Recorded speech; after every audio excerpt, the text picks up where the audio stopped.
సరళ ముద్గల్ కేస్. మీకు బైగమి తెలుసా? More than one living spouse. Okay, బేసిక్గా ఏంటంటే ఒక పర్సన్కి ఒక వైఫ్కి ఒక హస్బెండ్, అంటే ఓన్లీ వన్ లివింగ్ స్పౌస్ ఉండాలి. More than one living spouse ఉంటే అది అఫెన్స్ అనమాట. ఓకే, మనకి ఇప్పుడు ప్రజెంట్ ఒకప్పుడు ఇండియన్ పీనల్ కోడ్, కానీ ఇప్పుడు మనకేంది భారతీయ న్యాయ సంహితలో సెక్షన్ 82లో చెప్తారు బైగమి ఈజ్ ద అఫెన్స్ అనమాట. అంటే ఎట్ ఏ టైం ఏముండాలి, ఒక లివింగ్ స్పౌస్ ఉండాలి. సెకండ్ మ్యారేజ్ చేసుకోవాలంటే ఫస్ట్ స్పౌస్ డిమైస్ అయిపోతే, చనిపోతే, లేకపోతే ఫస్ట్ స్పౌస్ తోని డివోర్స్ అయిపోతే. ఓకే, డివోర్స్ అయిపోవాలి, డివోర్స్ ఫినిష్ అవ్వాలి, అప్పీల్ కూడా ఫినిష్ అవ్వాలి, అప్పుడు వేసుకోవాలి. డివోర్స్ పిటిషన్ చేసేసుకోవడానికి ఉన్న డివోర్స్ గ్రాంట్ అయిపోవాలి, అంటే డివోర్స్ ప్రాసెస్ ఫినిష్ అయిపోవాలి. డివోర్స్ గ్రాంట్ అయిన తర్వాత అప్పుడే అలౌడ్ అనమాట, అదర్వైజ్ అది ఇల్లీగల్ ఉంటుంది. పర్సనల్ లాస్ అంటే మతపరమైన లాస్ అనమాట. సో బేసిక్గా మనకి marriage, divorce, adoption, maintenance, succession, ఈ 5 ఏవైతే ఉంటాయో వీటన్నిటికీ మనకు ఒక సిమిలర్ లా ఉండదు. ఈ 5 టాపిక్స్ ఎలా గవర్న్ అవుతాయి అంటే, these 5 topics are governed by the personal laws of the parties. ఇప్పుడు ఇద్దరు కపుల్ హిందూస్ అనుకోండి, వాళ్ళ మ్యారేజ్ హిందూ మ్యారేజ్ యాక్ట్, వాళ్ళ డివోర్సు హిందూ మ్యారేజ్ యాక్ట్లో డివోర్స్ ప్రొసీజర్ ఉంటుంది. సో వాళ్ళ marriage and divorce Hindu marriage act ప్రకారం ఉంటుంది. అప్పుడు ఆ డివోర్స్ అయిన తర్వాత మెయింటెనెన్స్ ఎప్పుడు రావాలి, ఎలా రావాలి, ఆ ప్రొసీడింగ్స్ ఏంటంటే హిందూ మ్యారేజ్ యాక్ట్ ప్రకారం ఉంటుంది. సక్సెషన్ గురించి హిందూ సక్సెషన్ యాక్ట్ అని ఉంటుంది. అంటే పారంపర్య ఆస్తి వాళ్ళ చనిపోయిన తర్వాత అది ఎలా వెళ్ళాలి, ఎవరికి ఎంత భాగం వెళ్తుంది అనేది హిందూ సక్సెషన్ యాక్ట్ ఉంటుంది. Hindu adoption and maintenance act అని ఉంటుంది. ఇలా ఉంటుంది. ముస్లిమ్స్ అనుకోండి, వాళ్ళకి ఏముంటుంది అంటే షరియా అని ఉంటుంది. షరియా అంటే వాళ్ళ పర్సనల్ లా, కోడిఫైడ్ కాదు. ఇప్పుడు హిందూస్కి ఏంటంటే కోడిఫైడ్ అంటే ఒక చట్టం ఉంది, Hindu marriage act, Hindu adoption act, Hindu succession act అని ఇలా చట్టాలు ఉన్నాయి. ఆ చట్టాల సెక్షన్స్ ఉన్నాయి, వాటి ప్రకారంగా గవర్న్ అవుతాయి. ముస్లిమ్స్కి ఏంటంటే ముస్లిం పర్సనల్ లా అనమాట, షరియా అని ఉంటుంది కదా, అది వాళ్ళ పర్సనల్ లా, అంటే కురానిక్ ప్రిన్సిపల్స్, ఫిలాసఫీస్తోని రన్ అవుతుంది అలా. సో ఇప్పుడు ఇద్దరు ముస్లిమ్స్ పెళ్లి చేసుకోవాలనుకుని వాళ్ళ పర్సనల్ లా ప్రకారం పెళ్లి చేసుకుంటారు. డివోర్స్ వాళ్ళ పర్సనల్ లా ఉంటుంది అలా. సో క్రిస్టియన్స్కి అంతే, పార్సీస్కి అంతే, ఎవరికైనా అంతే. ఈ 5 కాన్సెప్ట్స్ మాత్రం వాళ్ళ పర్సనల్ లాస్ని బేస్ చేసుకొని రన్ అవుతాయి అనమాట. ఇది గుర్తుపెట్టుకోండి.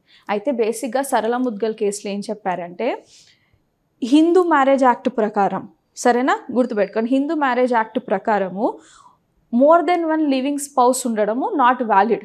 కండిషన్స్ ఆఫ్ వ్యాలిడ్ మ్యారేజ్ అని సెక్షన్ 5లో ఉంటుంది. ఓకే, హిందూ మ్యారేజ్ యాక్ట్ 1955లో సెక్షన్ 5లో ఏముంటుందంటే కండిషన్స్ ఆఫ్ వ్యాలిడ్ మ్యారేజ్. ఈ సెక్షన్స్ మీరు గుర్తుపెట్టుకోవాల్సిన పని లేదు, మీకు అవగాహన ఉండాలి కాబట్టి చెప్తున్నా. జస్ట్ హిందూ మ్యారేజ్ యాక్ట్ అని గుర్తుపెట్టుకున్నా సరిపోతుంది. Okay, so conditions of valid marriage అని ఉంటుంది. అందులో ఏముంటుందంటే more than one living spouse ఉండకూడదు. More than one living spouse ఉంటే అది ఇన్వాలిడ్ అవుతుంది, ఆ పెళ్ళి చెల్లదు. అంటే ఫస్ట్ వైఫ్ ఉండి ఆమెకు తెలియకుండా ఇంకో పెళ్లి చేసుకున్నారనుకోండి, ఈ రెండో పెళ్లి చెల్లదు. అర్థమవుతుందా? అది వాయిడ్ మ్యారేజ్, అది చెల్లదు. ప్లస్ అది చట్టరీత్యా నేరము, 7 ఏళ్ల దాకా శిక్ష పడుతుంది, up to 7 years of imprisonment పడుతుంది భారతీయ న్యాయ సంహిత BNS ప్రకారం. అప్పుడు IPC, ఇప్పుడు BNS. సరేనా, ఇది కాన్సెప్ట్. ఇదే ముస్లిం లాలో చూద్దాం. మొహమ్మదన్ లాలో ఎట్ ఏ టైం 4 wives ఉండొచ్చు. ఓకేనా, అది వ్యాలిడే, ఇల్లీగల్ కాదు. ఓకేనా, మొహమ్మదన్ లా ప్రకారం ఏంటంటే ఒక ముస్లిం మ్యాన్కి ఒకేసారి ఒక 4 wives ఉండొచ్చు. ఓకే, అది గవర్న్ అండర్ ముస్లిం లా. అయితే ఒక టైంలో ఏం జరిగిందంటే there are many instances, first వైఫ్కి డివోర్స్, చూడండి, ఇప్పుడు హిందూ మ్యాన్ ఉన్నాడు అనుకోండి, రెండో పెళ్లి చేసుకోవాలంటే ఫస్ట్ వైఫ్కి డివోర్స్ చేసుకోవాలి. అలా డివోర్స్ ఇవ్వకుండా ఫస్ట్ వైఫ్తో పాటు సెకండ్ వైఫ్ కూడా ఉండాలి. కానీ ఇది నాకు పనిష్మెంట్ పడొద్దు IPC ప్రకారం. అప్పుడు ఏం చేయడం స్టార్ట్ చేశారంటే, ఈ రెండో పెళ్లి చేసుకోవడం కోసం ఇస్లాంలోకి కన్వర్ట్ అవుతుంటారు. కాన్సెప్ట్ అర్థమైందా? ఒకసారి ఇప్పుడు ఆ అబ్బాయి ఇస్లాంలో కన్వర్ట్ అయ్యాడు అనుకోండి, రెండో పెళ్లి చెల్లుతుందిగా, ఆయనకు BNS ప్రకారం IPC ప్రకారం పనిష్మెంట్ రాదుగా. అర్థమవుతుందా? క్లారిటీ వస్తుందా? ఇదే సరళ Mudgal case. Bigamy and conflict between the personal laws in India. Court held that a Hindu man cannot convert to Islam solely to practice bigamy. మీకు మతం చూడండి, you have a freedom to profess your religion. ఇది మీరు అనుకోవచ్చు, ఇది article 25 violation కాదండి. మీకు నచ్చిన మతాన్ని మీరు ఫాలో అవ్వచ్చు, మీకు ఏ మతం నచ్చితే అది మీరు స్వీకరించవచ్చు, మీరు ఫాలో అవ్వచ్చు. యు ఆర్ ఫ్రీ, కాన్స్టిట్యూషన్ మీకు ఆ లిబర్టీ ఇచ్చింది. కాకపోతే రెండో పెళ్లి చేసుకోవడానికి మాత్రమే మతం మారకూడదు. అర్థమవుతుందా? సోల్లీ, అందుకే ఇది చూడండి, conversion to Islam solely to practice బైగమీ, ఇది చెల్లదు. అలా చేస్తే ఏం జరుగుతుంది చెప్పనా? ఫస్ట్ ఆఫ్ ఆల్ మీరు మిస్యూజ్ చేస్తున్నారు, చట్టాన్ని మిస్యూజ్ చేస్తున్నారు. Yes or no? ఐపీసీలో శిక్ష పడవద్దు అని చెప్పి మీరు మతాన్ని మార్చుకుంటున్నారు. కరెక్టే కదా? అదే కదా, అంటే you are cheating the law కదా. సో అలాంటివన్నీ ఉండొద్దు. As this would be an abuse of personal laws. ఓకేనా? పర్సనల్ లాస్ని మిస్యూజ్ చేసినట్టు అవుతుంది. Yes or no? జస్ట్ రెండో పెళ్లి చేసుకోవడం కోసం మతం మారే సిచ్యువేషన్స్ అనేది ఉండొద్దు. అండ్ ఈ కేసులో this judgment emphasized the need for uniform civil code to ensure gender justice. ఇది చాలా ఇంపార్టెంట్ అండి. యూనిఫామ్ సివిల్ కోడ్ అనేది మీకు ఎగ్జామ్లో మెయిన్స్ పర్స్పెక్టివ్లో చాలా ఇంపార్టెంట్ అయిన అంశం. సో ఈ యూనిఫామ్ సివిల్ కోడ్ మీరు రాసే టైంలో సరళ ముద్గల్ కేసు మీరు ఖచ్చితంగా కోట్ చేయాల్సిందే. ఎందుకంటే ఈ కేసులో కోర్టు చెప్పింది, ఇలా మతం మారడం, రెండో పెళ్లి చేసుకోవడం కోసము, డివోర్స్ ఇవ్వడం కోసం మతం మారడం ఏంటిది, అసలు యూనిఫామ్ సివిల్ కోడ్ ఉండాలి అని ఈ కేసులో చెప్పారనమాట. ఓకే, సరళ ముద్గల్ కేసు అర్థమైంది కదా? మిస్యూజ్ అవుతుంది, రెండో పెళ్లి చేసుకోవడం కోసం మతం మారడం అనేది చెల్లదు. ఏ కేసు? సరళ ముద్గల్ కేసు. సరేనా? Yes or no? ఓకే, ఇప్పుడు చూడండి ఈ యూనిఫామ్ సివిల్ కోడ్ ఏందో చూద్దాం.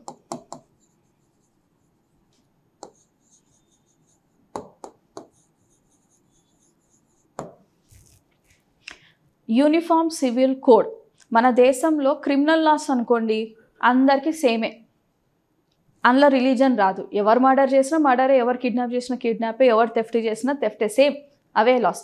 సో మన కంట్రీలో అన్ని చట్టాలు అందరికీ సమానంగా వర్తిస్తాయి ఎక్సెప్ట్ ఈ 5 విషయాలలో మాత్రం అంత యూనిఫామ్ లా లేదండి మనకి. ఇవి వాళ్ళ పర్సనల్ లాస్తోని డీల్ చేయడం జరుగుతుంది. ఓకే, సో మనకు ఆర్టికల్ 44, ఆర్టికల్ ఏంటిది ఇది అంటే ఏంటిది, ఇది డైరెక్టివ్ ప్రిన్సిపల్ ఆఫ్ స్టేట్ పాలసీలో ఉంటుంది. ఆర్టికల్ 44లో డైరెక్టివ్ ప్రిన్సిపల్స్ ఆఫ్ స్టేట్ పాలసీలో ఒకటి చెప్తారు, యూనిఫామ్ సివిల్ కోడ్ అంటే దేశంలో యూనిఫామ్ సివిల్ కోడ్ని అమలు పరచాలి అనేది డైరెక్టివ్ ప్రిన్సిపల్లో 44లో ఉన్న ఒక అంశం. యూనిఫామ్ సివిల్ కోడ్ అంటే ఏంటిదంటే ఈ అంశాలలో కూడా అంతా ఒక యూనిఫామ్ లా ఉండాలి త్రూ అవుట్ ద కంట్రీ, అదే మ్యాటర్. ఓకేనా? అలా ఎందుకంటే to ensure more equality, to ensure more gender justice. Okay, ఇప్పుడు ఎలా? ఇప్పుడు మ్యారేజ్ ఇందాక మీకు చెప్పాను కదా, మ్యారేజ్ విషయంలో ఇలా జరుగుతుందని. ఇంకోటి డివోర్స్ విషయంలో ఇప్పుడు సపోజ్ చూడండి, ఇంటర్ఫేత్ మ్యారేజ్ కోసం స్పెషల్ మ్యారేజ్ యాక్ట్ ఉంది. మీరు అనొచ్చు ఇద్దరు హిందూస్ ఇద్దరు ముస్లిమ్స్ అయితే పర్లేదు, కానీ ఇంటర్ఫేత్ మ్యారేజ్ అయితే ఎలా అంటే స్పెషల్ మ్యారేజ్ యాక్ట్ ఉంది. ఇంటర్ఫేత్ మ్యారేజ్ చేసుకునే వాళ్ళు ఇప్పుడు బేసిక్గా కన్వర్ట్ అయి చేసేసుకున్నారు అనుకోండి. ఇప్పుడు సపోజ్ ఒక హిందూ ఒక ముస్లిం పెళ్లి చేసుకుంటున్నారు, ఇప్పుడు ఇద్దరు ముస్లిం హిందువుల కన్వర్ట్ అయినా హిందూ ముస్లిం కన్వర్ట్ అయినా మళ్ళీ ఆ పర్సనల్ లానే వచ్చేస్తుంది. కానీ కన్వర్షన్ జరగకుండా అంటే మతం మార్చుకోకుండా ఆ పెళ్లిని వాళ్ళు ఉంచుకోవాలి అనుకుంటే స్పెషల్ మ్యారేజ్ యాక్ట్ కింద రిజిస్టర్ చేసుకోవాలి. అప్పుడు స్పెషల్ మ్యారేజ్ యాక్ట్ ప్రొవిజన్స్ వాళ్ళకి వర్తిస్తాయి. ఓకే, మీరు చాలా ఎగ్జాంపుల్స్ మీకు మైండ్లోకి వచ్చి ఉంటాయి ఇప్పటికీ. ఈ పార్టీకి సెలబ్రిటీస్ వీళ్ళందరూ చేసుకొని ఉంటారు. వాళ్ళు స్పెషల్ మ్యారేజ్ యాక్ట్ కింద రిజిస్టర్ చేసుకుంటారు. అంటే మతం మార్చుకోరు, వాళ్ళ సొంతంగా ఉన్న మతాన్ని కంటిన్యూ చేస్తారు. అండ్ వాళ్ళకి ఏ లాస్ అప్లికబుల్ అవుతాయి అప్పుడు అంటే స్పెషల్ మ్యారేజ్ యాక్ట్ అప్లికబుల్ అవుతుంది. కరెక్టేనా? ఇది గుర్తుపెట్టుకోండి. కమింగ్ బ్యాక్, ఇప్పుడు డివోర్స్ ఉందనుకోండి, ఇప్పుడు హిందూస్ డివోర్స్ తీసుకోవాలంటే హిందూ మ్యారేజ్ యాక్ట్లో సెక్షన్ 13లో మనకు గ్రౌండ్స్ ఉంటాయి. అందులో ఉన్న గ్రౌండ్లలో ఏదో ఒక గ్రౌండ్తో మీరు డివోర్స్ తీసుకోవచ్చు. ఆ డివోర్స్ ప్రొసీడింగ్స్ ఎలా ఉంటాయి, తర్వాత మెయింటెనెన్స్ ఏంటిది, ఇంటరిమ్ మెయింటెనెన్స్ ఏంటిది, చిల్డ్రన్ యొక్క కస్టడీ ఏంటిది, ఇవన్నీ కూడా అందులో డీల్ అయ్యి ఉంటాయి. ముస్లిమ్స్కి అందులో ఉంటుంది. ఇక్కడ డిస్ప్యూట్ ఏమవుతుందంటే మీకు షారాబాను కేసు అవి గుర్తుందా, మొన్న ట్రిపుల్ తలాక్ కేసు చెప్పాను, అప్పుడు కూడా ఇది మళ్ళీ రేజ్ అయిందనమాట. ఇప్పుడు హిందూ ఉమెన్కి డివోర్స్ లాస్ సపరేట్ ఉన్నాయి, ముస్లిం ఉమెన్కి divorce and maintenance laws separate ఉన్నాయి కదా. సో ఇట్లా కాన్ఫ్లిక్ట్ వస్తూ ఉంటుంది. When it come to maintenance రీసెంట్గా ఒక సుప్రీంకోర్టు జడ్జిమెంట్ కూడా ఉంది, మళ్ళీ ఇది న్యూస్లో కూడా వచ్చిందనమాట. ఏంటిది, Muslim women's rights on divorce and maintenance act అని ఒక చట్టం ఉంటుంది. తర్వాత ముస్లిం ఉమెన్కి కూడా మెయింటెనెన్స్ రావాలి అని చెప్పి బేసిక్గా డివోర్స్ అయినాక ముస్లింలో ఇద్దత్ పీరియడ్ అని ఉంటుంది. ఇద్దత్ పీరియడ్లో మాత్రమే మెయింటెనెన్స్ వస్తుంది, ఆ పీరియడ్ తర్వాత మెయింటెనెన్స్ రాదనమాట. అలా రాకుండా ఉండడానికి ఇప్పుడంటే హిందూ ఉమెన్కి మెయింటెనెన్స్ వస్తూనే ఉంటుంది, ప్రొటెక్ట్ అయింది. కానీ ముస్లిం ఉమెన్కి ఇక్కడ జస్టిస్ అవ్వట్లేదు. ఎందుకు అవ్వట్లేదు అంటే పర్సనల్ లాస్ వల్ల జస్టిస్ అవ్వట్లేదు. ఇప్పుడు అందరికీ మహిళలందరికీ సమానంగా న్యాయం రావాలి, జెండర్ జస్టిస్ రావాలి అంటే వీటన్నిటికీ ఒక సమానమైన హక్కు ఉండాలి. ఇప్పుడు ప్రాపర్టీ మ్యాటర్స్ కూడా అంతే కదా. ప్రాపర్టీ మ్యాటర్ ఇప్పుడు హిందూ ఉమెన్ ఇప్పుడు has been recognised as a coparcener equal joint family ప్రాపర్టీలో ఈక్వల్ రైట్స్ ఇస్తున్నారు, కానీ అలా ముస్లిం ఉమెన్కి లేదు. సో ఇట్లా ప్రతిసారి అంటే ఈ రిలీజన్ అనేది ఇంటర్ఫియర్ అవ్వడం వల్ల జెండర్ జస్టిస్ చేయలేకపోతున్నాం. అర్థమవుతుందా? డివోర్స్, మెయింటెనెన్స్, సక్సెషన్ ఇలాంటి ఆస్పెక్ట్స్లలో జెండర్ జస్టిస్ అనేది అవ్వట్లేదు. సో వీటి వల్ల ఏం చేస్తున్నారంటే అందరికీ సమానంగా జెండర్ జస్టిస్ అవ్వాలి, to ensure more equality in the society, uniform civil కోడ్ని తీసుకొని రావాలి అనేది 44కి అంశం. సరేనా? ఇప్పటివరకు గోవాలో అమలులోకి ఉంది. ఇది గోవాలో యూనిఫామ్ సివిల్ కోడ్ ఉంది. ఇప్పుడు తర్వాత ఉత్తరాఖండ్ కూడా యూనిఫామ్ సివిల్ కోడ్ బిల్ పెట్టింది, అది మీరు న్యూస్లో చూసే ఉంటారు. సో ఇది ఎప్పుడు న్యూస్లో ఉండే టాపిక్, దీని గురించి చదువుకోవడం మంచిగా ఇంపార్టెంట్ మనకి. ఓకే, సో ఈ యూనిఫామ్ సివిల్ కోడ్ గురించి ప్రస్తావన ఎందులో వచ్చిందంటే సరళ ముగ్ధల్ కేసులో కూడా చెప్పింది. కోర్టు అన్నది ఇట్లా జెండర్ జస్టిస్ అంటే ఇట్లా మిస్యూజ్ అవ్వద్దు అంటే, చూడండి ఇప్పుడు పాలిగమీ అన్నట్టే కదా, ఇక్కడ బైగమీ, పాలిగమీ ఇవన్నీ ఏంటిదంటే వైలేషన్స్. ఇలా ఏది కావద్దంటే వీటన్నిటికి కూడా ఒకటే చట్టం ఉండాలి కంట్రీ మొత్తానికి. Marriage 1 law, divorce 1 law, adoption వీటన్నిటికీ కూడా 1 lawనే ఉండాలి. సో దట్ ఇట్లా మిస్యూజ్ అవ్వదు, జెండర్ జస్టిస్ అవుతుంది, ఫీమేల్ రైట్స్ ప్రొటెక్టెడ్ ఉంటాయి. క్లియర్? యూనిఫామ్ సివిల్ కోడ్ అంటే అర్థమవుతుందా? Yes or no? Sarla Mudgal case అది. క్లియర్ కదా? ఎగ్జామ్కి ఇంపార్టెంట్. Any doubts?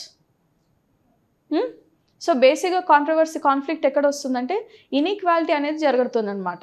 ఇప్పుడు మెయింటెనెన్స్, ఇప్పుడు మీకు డివోర్స్లో చెప్పాను, ట్రిపుల్ తలాక్ అనేది ఒకటి ఉంటుంది. ఓకే, తర్వాత మెయింటెనెన్స్. సో ఇట్లా ఈ ఇష్యూస్ రావద్దు, సక్సెషన్ వీటన్నిటి కాకుండా ఏం చేయాలి, ఒకే 1 law ఉండాలి త్రూ అవుట్ ద కంట్రీ. అలా చేస్తే అది జెండర్ జస్టిస్కి ఇంపార్టెంట్, గుర్తుపెట్టుకోండి. ఇంకోటి ఏంటిదంటే ఈక్వల్ సొసైటీకి ఇంపార్టెంట్.